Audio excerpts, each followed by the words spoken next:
Niall Ferguson, global historian of some repute. How you doing, my friend? I'm very well, Ian. Great to see you. So the new book is Doom, all capital letters. Did this come purely out of the pandemic, or had you been planning this kind of a topic beforehand?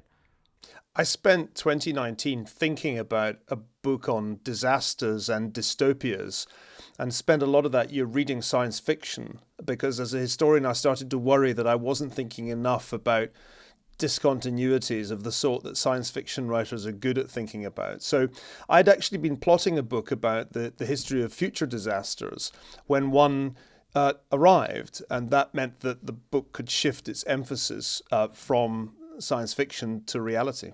From my vantage point, history is one disaster after another, and it's extraordinary the extent to which human history is shaped by these enormous interruptions, which often, nearly always, take people by surprise. What I wanted to do was to write a book that would put this disaster, the one we've been living through, in some kind of historical perspective, because I got a bit sick of journalists saying it was unprecedented or a year like no other, because from a historian's point of view, it was quite the opposite. We've been dealing with pandemics from the earliest recorded history. Thucydides writes about a pandemic in the history of the Peloponnesian War. So the last thing 2020 was unprecedented. In fact, it was very familiar to a historian, just surprising to most of us, because we don't really remember anything like this. It's been a while since this kind of pandemic struck. And the Spanish flu epidemic, I mean, when I hear people talk about it, I would say the thing I hear most frequently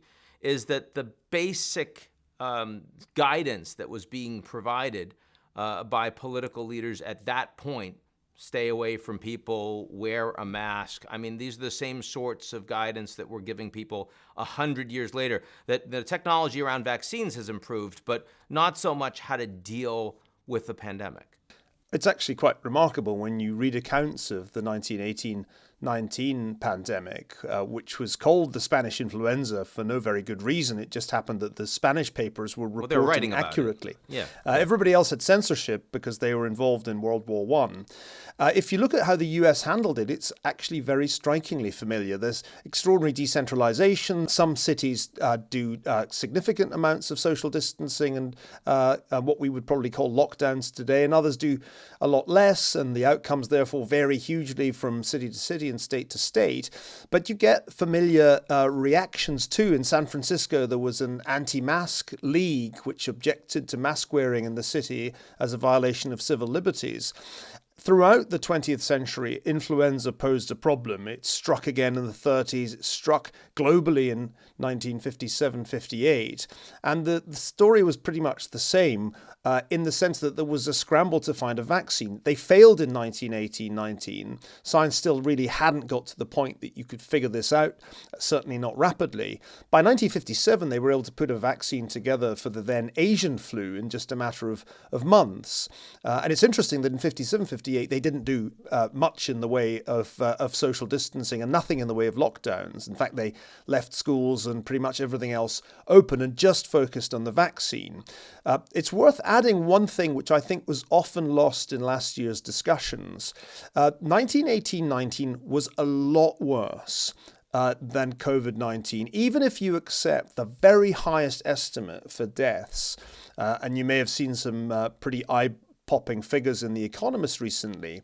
Yeah, well into the single millions, yeah. Well, COVID is still going to be an order of magnitude smaller in its impact than the Spanish influenza of 1918-19. And it's worth also adding that killed young people and people in the prime of life. This is a very unusual pandemic in the sense that it's ageist. And we really haven't had an ageist pandemic before. Nearly all the pandemics in history have been equal opportunity, killing the very young as much as the very old. And in 1918-19, killing people in the prime of life. Now, one thing I thought was really interesting about the book, and actually quite counter-conventional wisdom, is you say that the political leaders, the top of the pyramid, are typically not the ones to blame for response to catastrophes when they go amiss. It's usually inside the system. It's usually mid-level technocrats and bureaucrats. Explain that, because that's certainly not the way we've been pointing the finger in response to coronavirus over the past year and a half.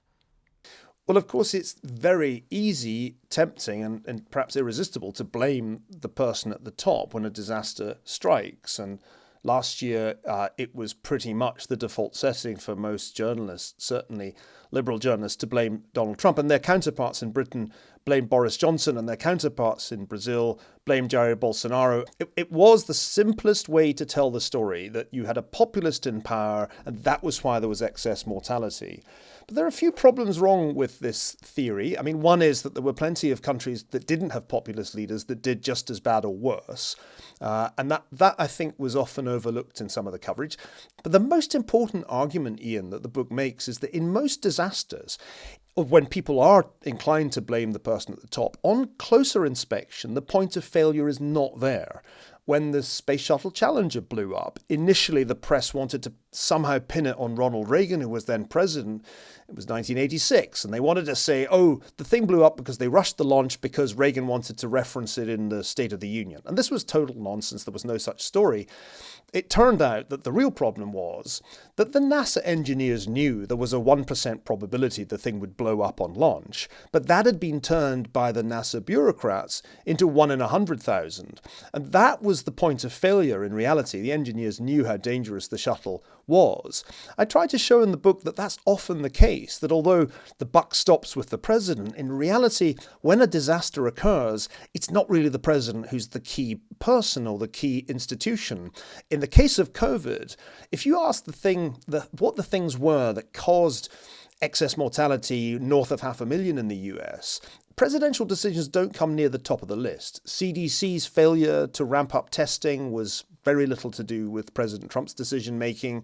The failure to develop any kind of contact tracing that works didn't happen because the president vetoed it. It was big tech that decided not to do it. We were terrible at protecting the elderly in care homes, as they were in Europe. That wasn't presidential. And then, of course, quarantines just weren't enforced in any efficient or effective way. That's not got to do with the president. So in the book, I argue the president said a whole range of very dumb things. He misunderstood, he miscalculated, he misled the public. He became more and more reckless as 2020 went on and the election got nearer. But that's not really why. He wasted time, though, no? I mean, you were asking before, you said, what was happening in February and March? I mean, the Americans, especially compared to Europe, the Americans had time. That time was wasted. Was that a systemic issue or was that a presidential issue? Well, oddly enough, if one goes back to January, Trump understood, and some of his advisors understood, that there were things that could be done.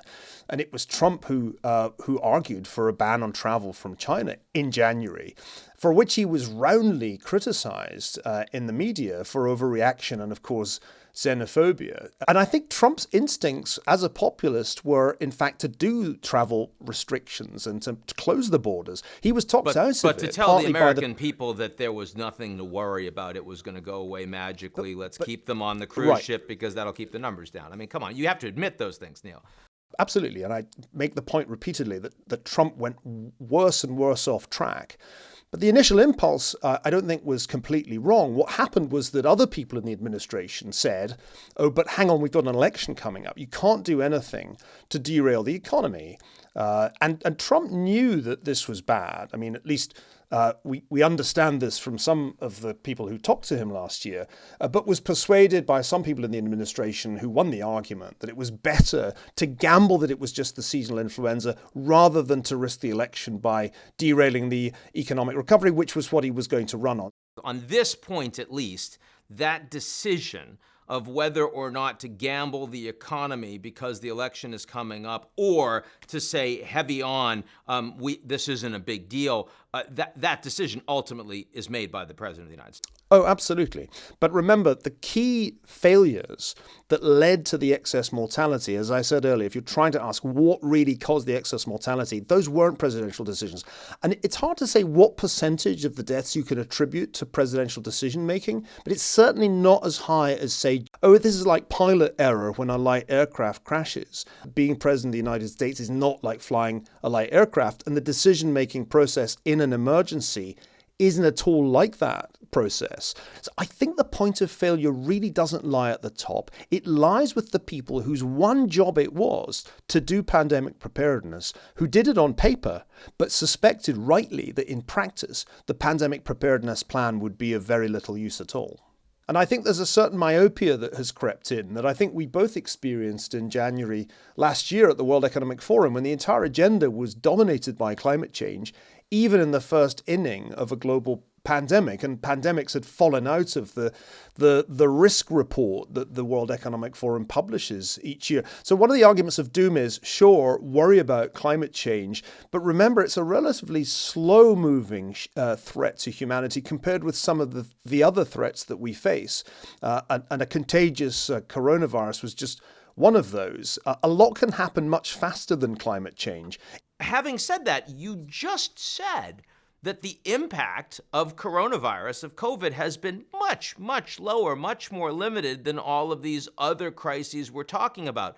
I mean, if you want to take the long view, and that's what the risk report from the WEF, for example, is trying to do, wasn't it correct that they should be focusing much more on climate change than a pandemic? Well, I thought it was a bit surreal to be talking about climate change when a pandemic was just getting underway and to have forgotten about that threat. But let me not downplay the significance of this disaster. Although it's not one of history's big disastrous pandemics, it's nowhere close to the Black Death of the mid-14th century, the economic consequences of this pandemic have been much greater than of past pandemics because of the way that we chose to deal with it. And we administered the huge shock to the global economy, which really has no precedent, by imposing lockdowns on major economies. And then we sought to offset those with massive fiscal and monetary expansion.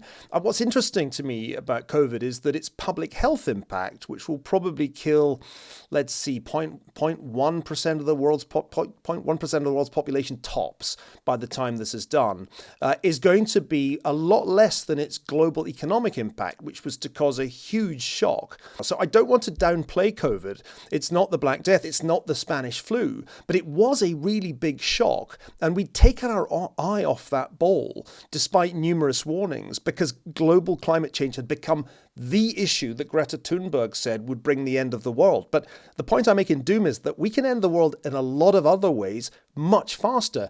A nuclear war still would be a way of causing massive damage to humanity in a really short time frame. And it's not as if that risk has evaporated. In fact, it's conceivably going up.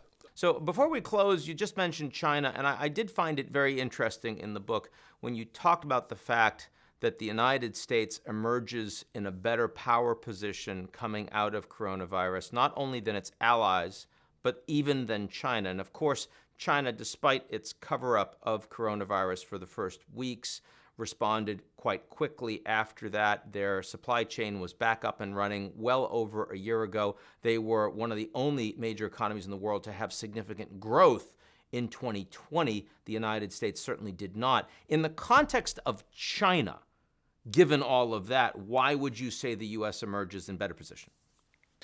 Well, I was writing this and finishing this book around a year ago when it was conventional to argue that the US had really screwed it up and China had sort of won 2020. But I think it was overlooked by most commentators. Firstly, that the Chinese economy had suffered some quite severe damage. Whether you look at the demographics or consumer demand, the way they kept the show on the road was the old model of fixed asset investment, more coal-burning power stations, more debt.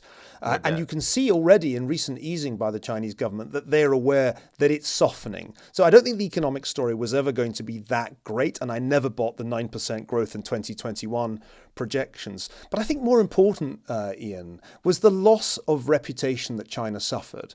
If you looked at the Pew surveys from late last year, and again the most recent ones, the world has turned against China. It's not just the US that has done this. All across the developed world, as well as in countries such as India and the emerging world, China has suffered massive reputational damage, and wolf warrior diplomacy, far from improving matters, has made it worse. So I think that's the reason that China is actually in a worse position than it was 18 months ago, despite having apparently weathered the public health storm. Niall Ferguson, the book is Doom, and he's the right person to be talking about it. Niall, thanks for joining today. Thanks so much, Ian.